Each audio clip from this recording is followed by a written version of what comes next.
Zee 24 तास एक पाऊल पुढे। पुणे महापालिकेच्या ठेकेदार धार्जिण्या कारभाराचा आणखी एक नमुना पुढे आलाय।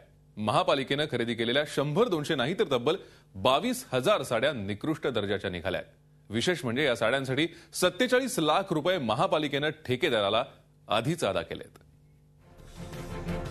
पुण्यातल्या नायडू हॉस्पिटल जवळचं महापालिकेचं हे गोडाऊन, याच गोडाऊनमध्ये मनसेच्या कार्यकर्त्यांनी धडक दिली।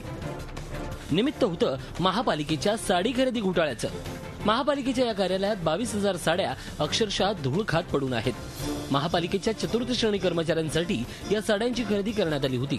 यातल्या काही हजार साड्या कर्मचाऱ्यांना वाटण्यात आल्या, मात्र त्या निकृष्ट असल्यानं कर्मचाऱ्यांनी त्या परत केल्या। मात्र तोपर्यंत महापालिकेनं ठेकेदाराला 47 लाख रुपये चुकते केले होते।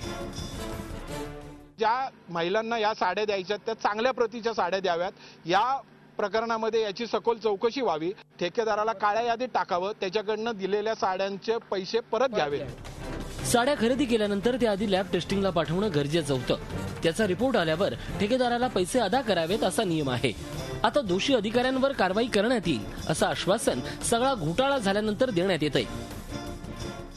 जेव्हा रिपोर्ट आला त्यावेळेस रिपोर्टमध्ये ते फेल म्हणून कळलं, त्यानंतर मग त्याला कुठल्याही प्रकारचं पेमेंट दिलेलं नाही आणि साड्यांचं वाटपही केलेलं नाहीये। ठेकेदाराला देण्यात आलेले लाखो रुपये सामान्य पुणेकरांनी दिलेल्या करातून आले आहेत। मात्र महापालिका करदात्यांच्या हितासाठी नाही तर ठेकेदारांच्या हितासाठी काम करते, हेच या धूळ खात असलेल्या साड्यांवरून दिसतंय। झी 24 ताससाठी नितीन पाटोळे, पुणे। झी 24 तास एक पाऊल पुढे।